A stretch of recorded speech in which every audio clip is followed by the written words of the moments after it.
অর্ধেক রাত হলে আকাশের দরজা কি হয়? খুলে দেওয়া হয়। যে যা চাই তাকে আল্লাহ তা দিয়ে দেন। যে যে বিষয়ে প্রার্থনা করে সেটা আল্লাহ কবুল করেন। যে যে কোনো বিপদে পড়েছে আল্লাহ তাকে উদ্ধার করেন। তবে যার জেনার সম্পর্ক আছে তার কথা আল্লাহ কবুল করেন না। আমি কি দিয়ে বুঝাই জেনা কত বড় বিপদ? আমি কি দিয়ে বোঝাই আপনাকে জেনা কত বড় বিপদ? যেটা ঘরে ঘরে হচ্ছে, যেখানে সেখানে হচ্ছে, যেটা মানুষের কাছে আজকে পাপের কাজ নয়। শোনো, মুনাফিকি করো না বক্তব্যের সাথে। এই ছেলে, তোমাকে আমি কঠিন ভাবে বলে যাচ্ছি, তুমি বক্তব্যের সাথে মুনাফিকি করো না। এখান থেকে উঠার আগে মোবাইলে যত মেয়ের নাম্বার আছে তুমি কেটে দিয়ে উঠবা। জিন্দেগিতে কোনোদিন কোনো মেয়ের সাথে গল্প করো না। তোমার সাথে এ অংশে আমার জরুরি কথা আছে, তুমি একটু ধৈর্য ধারণ করো, একটু সামান্য একটু থামো। তোমার সাথে আমার আরো জরুরি কয়েকটি কথা আছে।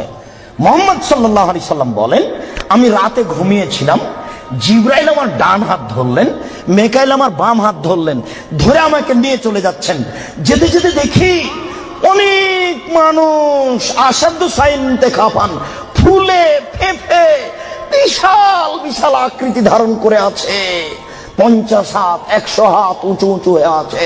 ওয়ান্তানাহু রিহান, দুর্গন্ধে টিকা যায় না, এত গন্ধ। কান্নাহুল মারাহিজ, মনে হচ্ছে যেন তারা গ্রামের টয়লেট, মনে হচ্ছে যেন তারা গণশৌচাগার, মনে হচ্ছে যেন তারা গ্রামের টয়লেট, মনে হচ্ছে যেন তারা গ্রামের শৌচাগার। যেই শৌচাগার টয়লেট পরিষ্কার করা হয় না, গণশৌচাগার, গন্ধে টিকা যায় না, বিশাল বিশাল রূপ ধারণ করে আছে। আমি বললাম, জিবরাইল মানা হলাই, কি এরা কে? জিবরাইল, এরা কারা? ছি ছি ছি ছি, এরা কারা? এতক্ষণে গন্ধ, এতক্ষণে ফুলে আছে। তখন জিবরাইল বললেন, অহমদ জোনাতা জাওয়ানি, এরা হলো ব্যভিচার, ব্যভিচারনি। বলো যুবক, মোটা মোটা হ্যাঁ ফুলে আছে, খুব গন্ধ, এরা কারা? ব্যভিচার, ব্যভিচারনি। তুমি সাবধান থাকো, তুমি একটু অপেক্ষা করো। শুনুন, আল্লাহ নবী বলছেন যে আমার ডান হাত জিবরাইল ধরলেন, বাম হাত মিকাইল ধরলেন, ধরে নিয়ে চলে যাচ্ছেন। যেতে যেতে দেখি একটা গর্ত, চুলার মতো। কোন চুলা? যাতে তন্দুরি রুটি হয়। তন্দুরি রুটি চুলা দেখেছেন? ভিতরে রুটি দিয়ে সিদ্ধ হলে বের করে নেওয়া হয়, এরকম চুলা। তার তার ভিতরে দেখি ধাঁধা ধাঁধা ধাঁধা করে আগুন জ্বলছে। হয় যে ইরতাফাও ইরতাফাও, আগুন যখন জোরে জ্বলে উঠছে তখন ওর ভিতরে যা কিছু আছে সব উপরে চলে যাচ্ছে। হয় যে খামেরাত রাজাউ ফিহা, আর যখন আগুনটা কমে আসছে তখন সব নিচের দিকে চলে যাচ্ছে। ফিহারে জালুন অনিসাউন ওরাতন, তাতে দেখি পুরুষ এবং নারী জমা ধরে আছে উলঙ্গ অবস্থায়, পরনে কাপড় নেই কারো, এভাবে জমা ধরে আছে উলঙ্গ অবস্থায়। আগুন যখন জোরে জ্বলে উঠছে দাদা দাদা দাদা করে উপরে চলে যাচ্ছে, আবার যখন আগুন কমে যাচ্ছে তখন নিচের দিকে চলে যাচ্ছে। আর উপরে উঠলে মনে হচ্ছে যেন বের হয়ে পড়ে যাবে। দেখে সেখানে পুরুষ এবং নারী উলঙ্গ অবস্থায় জ্বলছে। আমি বললাম, জিবরাইল মানাউলা, এরা কারা? তখন জিবরাইল বললেন, অহমদ জনাত, তারা হলো ব্যভিচার, ব্যভিচারনি। আল্লাহ নবী বলেছেন, যেসব মহিলারা জেনায় লিপ্ত হবে ওদের লজ্জায় স্থানের গন্ধে জাহান্নামীরা জাহান্নামে টিকতে পারবে না। যেসব মহিলারা জেনায় লিপ্ত হবে ওদের লজ্জায় স্থানের গন্ধে জাহান্নামীরা জাহান্নামে টিকতে পারবে না। যেসব মহিলারা জেনায় লিপ্ত হবে ওদের লজ্জায় স্থানের গন্ধে জাহান্নামীরা জাহান্নামে টিকতে পারবে না। মুহাম্মদ সাল্লাল্লাহু আলাইহি সাল্লাম বলেছেন। শুনুন সম্মানিত দিনী ভাই, আবু হুরায়রা রাদিয়াল্লাহু তাআলা আনহু বলেন, রাসূল সাল্লাল্লাহু আলাইহি সাল্লাম বলেছেন, আল বিকরু বিল বিকরি জিলদু ওয়া তাগরিবু সানা। অবিবাহিত ছেলে মেয়ে যদি জিনায় লিপ্ত হয় তাহলে তাকে 100 লাঠি পিটিয়ে এলাকা থেকে 1 বছরের জন্য তাড়িয়ে দিতে হবে। তিনি বলেন, আস-সাইবু বিস-সাইবি রাজম, বিবাহিত পুরুষ নারী যদি জেনায় লিপ্ত হয় তাহলে তাকে ইট ঢেল পাথর দিয়ে মেরে মেরে মেরে ফেলতে হবে। এদেশের লাখো ভাবিকে ইট ঢেল পাথর দিয়ে মেরে ফেলতে হবে যারা দেবরের সাথে জেনায় লিপ্ত হয়েছে। এদেশের লাখো দুলাভাইকে ইট ঢেল পাথর দিয়ে মেরে ফেলতে হবে যারা সেলিকার সাথে জেনায় লিপ্ত হয়েছে। এদেশের লাখো পুরুষকে ইট ঢেল পাথর দিয়ে মেরে ফেলতে হবে যাদের স্ত্রী থাকার পরেও অন্য নারীর সাথে জেনায় লিপ্ত হয়েছে। এদেশের লাখো নারী বেহায়া, বেশরমা, লজ্জাহীনা নারী যারা স্বামী বাড়িতে থাকার পরেও অন্য পুরুষের সামনে নিজের পরনের কাপড় খুলে উলঙ্গ অবস্থায় জেনায় লিপ্ত হয়, শুনুন, এদের ইট ঢেল পাথর দিয়ে মেরে মেরে মেরে ফেলতে হবে, এদের বাঁচার কোনো পথ নেই। রাসূল সাল্লাল্লাহু আলাইহি সাল্লাম বলেন, 3 শ্রেণীর মানুষকে হত্যা করতে হয়, তবে 2 শ্রেণীর মানুষের বাঁচার পথ আছে। মনে রাখুন, 3 শ্রেণীর মুসলমানকে হত্যা করতে হয়, 2 শ্রেণীর মানুষের বাঁচার পথ আছে, 1 শ্রেণীর মানুষের বাঁচার পথ নেই। এক, কেউ যদি বলে আমি কোরআন মানি না, তাহলে তাকে হত্যা করতে হবে। কেউ যদি বলে গাভীর দুধ হারাম, তাহলে তাকে হত্যা করতে হবে। কেউ যদি বলে মদ হালাল, তাহলে তাকে হত্যা করতে হবে। সরকারের পক্ষ থেকে গলায় ফাঁস দেওয়া হয়েছে, ফাঁস টান টান, তখন বলছে ভুল হয়েছে, ভুল হয়েছে, আমার ভুল হয়েছে, আমি কথা ফিরিয়ে নিলাম, তাহলে তাকে আর ফাঁসি দিতে হবে না, নামিয়ে নিতে হবে, বেঁচে গেল। পাপ করেছিল হত্যার যোগ্য। আমি বুঝাতে পারলাম না মনে হয়।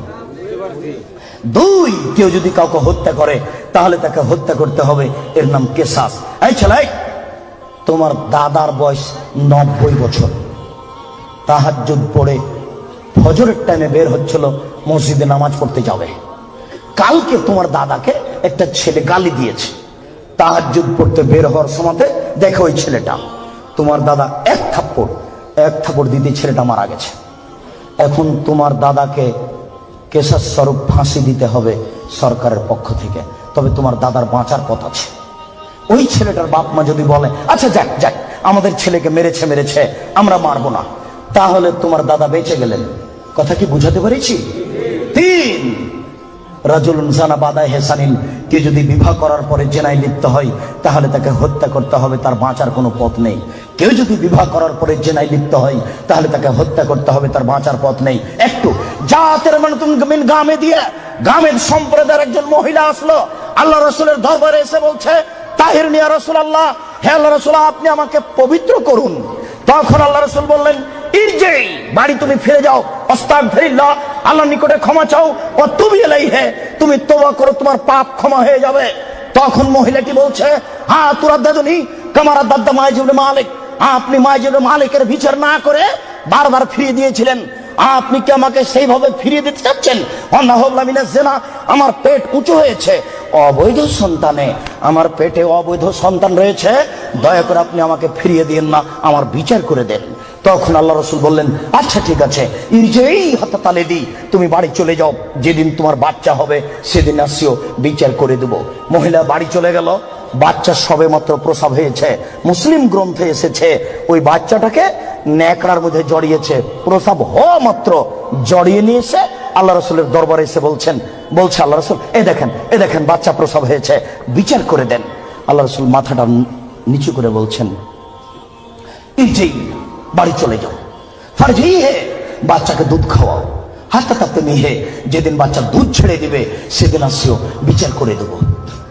মহিলা চলে গেল, বাচ্চাকে 2 বছর দুধ পান করালো। 2 বছর পরে মহিলা বিচারালয়ে উপস্থিত, অফিয়াদেহি কেসরাত খুমসিন, এমত অবস্থায় বাচ্চার হাতে এক টুকরা রুটি রয়েছে, এই রুটি প্রমাণ করে বাচ্চা খাদ্য খেতে পারে। ফাওয়াসাদাহু বিয়াদি রাজুলিন মিনাল মুসলিমিনা, আল্লাহ রাসূল ওই ছেলেটাকে একজন মুসলমানের হাতে সমর্পণ করলেন, বললেন যাও তুমি এই ছেলেটাকে লালন পালন করো। তিনি বললেন, স্বামী সাথী, এই যাবো বিহা, তোমরা একে মাঠে নিয়ে যাও, এই মহিলাকে মাঠে নিয়ে যাও, আফিরুল্লাহ সাতরেহা, মাঠে নিয়ে গিয়ে গর্ত খুঁড়ে বুক পর্যন্ত পৌঁছে দাও, ফারজেমুহা, এরপরে তোমাকে তাকে ইট ঢেল পাথর দিয়ে মেরে মেরে মেরে ফেলো। সাহাবীগণ বলেন, আমরা তাকে মাঠে নিয়ে গেলাম, মাঠে নিয়ে গিয়ে গর্ত খুঁড়ে বুক পর্যন্ত মাটিতে পুঁতে দিলাম, এরপরে চতুর্দিক থেকে ইট ঢেল পাথর মারতে লাগলাম। খালিদ বিন ওয়ালিদ বলেন, একটা পাথর আমি নিয়ে তার মুখের উপরে মারলাম, ফাতানা জাহাদাম আলা ওয়াজহি খালিদ, পাথরটা মুখে লেগে মুখ ফেটে রক্ত ছিটে খালিদের গায়ে লাগলো। ফাসাবাহা, খালিদ গালি দিয়ে বসলেন, ছি ছি, একজন জেনাকারিনী মহিলার গায়ের রক্ত আমার গায়ে লাগলো, এরকম কিছু হবে? আল্লাহ রাসূল বললেন, মারে রে খালিদ, খালিদ তুমি গালি দিও না, লাগা তাওবা তাওবাতান লাউ তাওয়া সায়মাকসিন লা গফিরা লাহু। এই মহিলা আল্লাহর দরবারে এত ক্ষমা ভিক্ষা চেয়েছে, এই মহিলা আল্লাহর দরবারে এত কান্নাকাটি করেছে, পৃথিবীর বড় থেকে বড় পাপী যদি এইভাবে কান্নাকাটি করে তাহলে তার পাপ ক্ষমা হয়ে যাবে। খালিদ তুমি একে গালি দিও না, দুঃখিত, আপনাকে আমি কি দিয়ে বুঝাই? পৃথিবীর সবচেয়ে বড় পাওয়ারফুল মানুষ হচ্ছেন মুহাম্মদ সাল্লাল্লাহু আলাইহি সাল্লাম। পৃথিবীর ইতিহাসে এত বড় পাওয়ারফুল মানুষ কেউ জন্ম নেয়নি, কিয়ামত পর্যন্ত কেউ নিবে না। জান্নাতের গেটে বড় অক্ষরে লেখা আছে, সর্বপ্রথমে যিনি জান্নাতে প্রবেশ করবেন তিনি হলেন মুহাম্মদ সাল্লাল্লাহু আলাইহি সাল্লাম। জান্নাতের ভিতরে একটা ঘর আছে, সেই ঘরের ভিতর দিকে একজন ফেরেশতাকে দাঁড় করে রাখা হয়েছে, এখন উপস্থিত। তাকে বলা হয়েছে, কেউ যদি বাহির থেকে এসে ঠক ঠক করে শব্দ দেয়, কে যদি বাহির থেকে বলে মুহাম্মদ, তাহলে এই দরজা খুলে দিও। এই ঘর মোহাম্মদ ছাড়া কারোর জন্য খোলা হবে না। আপনাকে আমি কি দিয়ে বুঝাই মোহাম্মদ সাল্লাল্লাহু আলাইহি সাল্লাম কত বড় পাওয়ারফুল মানুষ। বিচারের মাঠে ইব্রাহিম আলাইহিস সালাম বলবেন, কাদ গাজিবা আলাইয়া রাব্বি, আমার প্রতিপালক আমার উপরে রাগ করেছেন। মা গাজিবা মিন কাবলা বাদ, আমার প্রতিপালক এরকম রাগ পূর্বেও কোনোদিন করেননি, ভবিষ্যতেও কোনোদিন করবেন না। নাফসি নাফসি, আমার যে কি হয় তা আমি নিজেই বুঝি না। এইভাবে চিল্লাচিল্লি করবেন ইব্রাহিম আলাইহিস সালাম। আপনার হুজুরের কি হবে, পীর সাহেবের, আপনাকে আমি কি দিয়ে বুঝাই? শুনুন, ওই সময়তে মুহাম্মদ সাল্লাল্লাহু আলাইহি সাল্লাম সিজদায় পড়বেন, তখন আল্লাহ বলবেন, এই ফারাসাক সালতুতা আসফাতু সাফা, মুহাম্মদ মাথা উঠান, বলেন, যা বলবেন তাই মেনে নিব, যেই কথা বলবেন আমি সে কথাই গ্রহণ করব। আপনি মাথা উঠান না, আপনি বলেন না আমাকে কি বলছেন, আমি আল্লাহ, আপনি যা বলবেন তাই মেনে নিব। এত বড় পাওয়ারফুল মানুষ, একটু বলতে পারলেন না, যাও যাও তোমার বিচার হবে না, তোমার পাপ ক্ষমা হয়ে গেছে, যাও তোমার বিচার হবে না, এই কথা তিনি বলতে পারলেন না। এত বড় পাওয়ারফুল মানুষ, তিনি খালি বললেন, খালিদ তুমি একে গালি দিও না, এ এত তওবা করেছে, এরকম তওবা যদি বড় থেকে বড় পাপী করে তাহলে তার পাপকে ক্ষমা করা হবে খালিদ। তার মানে এর পাপ ক্ষমা হয়ে গেছে, তাই তো তিনি জানাজা করলেন, তাই তো তিনি কাফন দাফন করলেন। কিন্তু তিনি তাকে বলতে পারলেন না, যাও যাও তোমার বিচার হবে না, তোমার পাপ ক্ষমা হয়ে গেছে। পৃথিবীর সবচেয়ে বড় পাওয়ারফুল মানুষ এ কথা বলতে পারলেন না।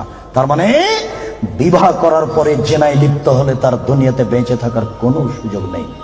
আমি আপনাকে কি দিয়ে বুঝাই শরীয়ত কি জিনিস? বিবাহ করার পরে জেনায় লিপ্ত হলে তার বেঁচে থাকার কোনো সুযোগ নেই। আব্দুর রাজ্জাক সাহেব, কথা বুঝেছি, একটু দয়া করে কোনো পথঘাট বলেন। জি, পথঘাট আছে, চিন্তা করবেন না, নিরাশার কিছু নেই।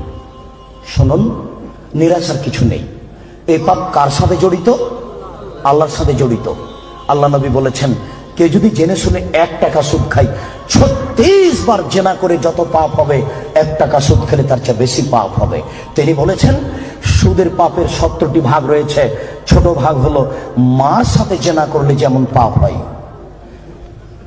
সুদ যত বড়ই পাপ হোক না কেন, সুদের পাপ কার সাথে জড়িত? আল্লাহর সাথে জড়িত।